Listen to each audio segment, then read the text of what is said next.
Partie 3, le rôle de la femme. Shalom à tous. Je vous disais dans la vidéo numéro 2,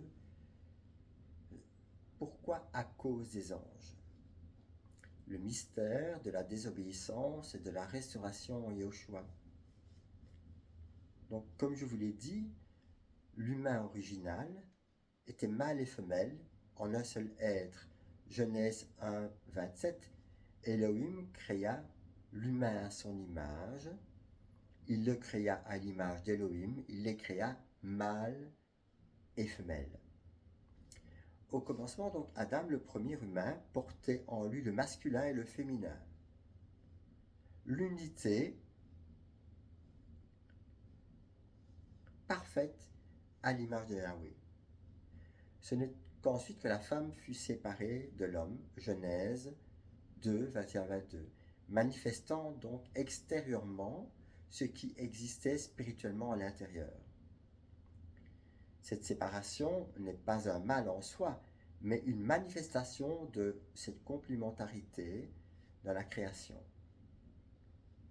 Plus tard, Adam va dire que, en nommant les animaux, il va dire que Ève, Isha, est son côté, non pas une côte, mais son côté, sa moitié. Donc, elle est la moitié visible de ce qui était invisible. La désobéissance à cause d'un ange déchu, Genèse 3.1. Le serpent était le plus rusé de tous les animaux que Elohim avait fait. Cet être porteur d'un esprit de rébellion, Lucifer, a séduit le côté féminin de l'humain, c'est-à-dire la partie sensible, réceptive, en fait ce qui était le réceptacle, puisque le côté masculin était appelé à être la parole, et la parole ne peut pas être modifiée et changée. C'est pour ça que le serpent a amené un doute qui a séduit et qui a permis que cette dualité puisse rentrer. Quand est-ce que je fais bien, quand est-ce que je fais mal? Donc, ainsi, à cause des anges, 1 Corinthiens 11.10 nous rappelle que le désordre introduit a été par un ange rebelle. La nécessité de restaurer la création comme elle était au départ ne pouvait se faire que par Yeshua. Donc Yeshua, dans Hébreux 2, 7-9, la Bible nous dit ceci, il a été donc, et il est venu plus bas que les anges, donc il fallait qu'il soit dans une nature semblable à la nôtre, puisque nous avions perdu cette autorité et nous étions au-dessus des anges, donc il fallait que Yeshua vienne de peu inférieur aux anges. La Bible nous dit ceci dans Hébreux 7.9, tu l'as baissé pour un peu de temps, ou en dessous des anges, tu l'as couronné de gloire et d'honneur. Donc, Yeshua, en s'incarnant, s'est dépouillé et s'est laissé dépouiller. Donc, dans Philippiens 2, 6, 8, pour revêtir notre humanité afin de réconcilier l'homme et la femme et de restaurer cette union parfaite que nous avions avec Yahweh.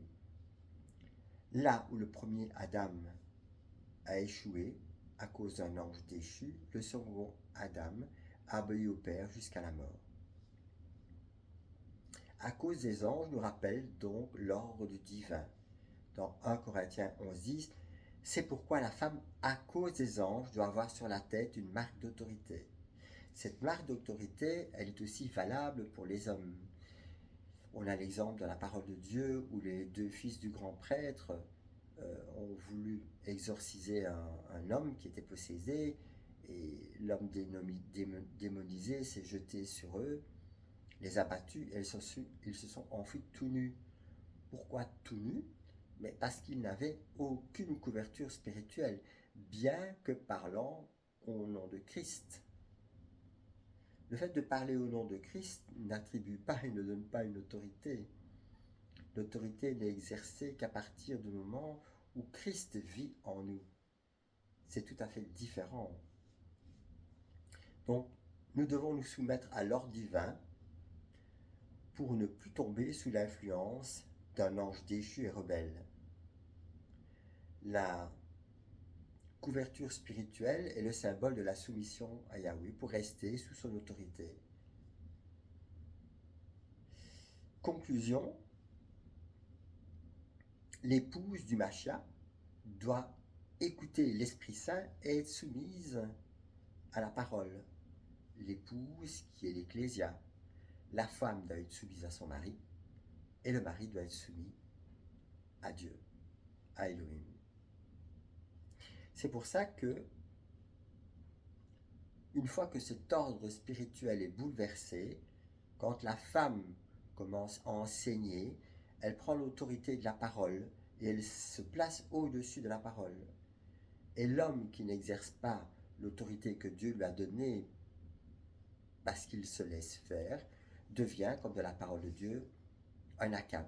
Donc nous avons des Jézabel qui se placent au-dessus de la parole et les Akab qui se laissent en fait dominer par une autre parole qui vient de Dieu, qui est autre que celle de Dieu. Donc, Colossiens 2,10 nous dit « Vous avez tout pleinement en lui, qui est le chef de toute principauté et de toute puissance. »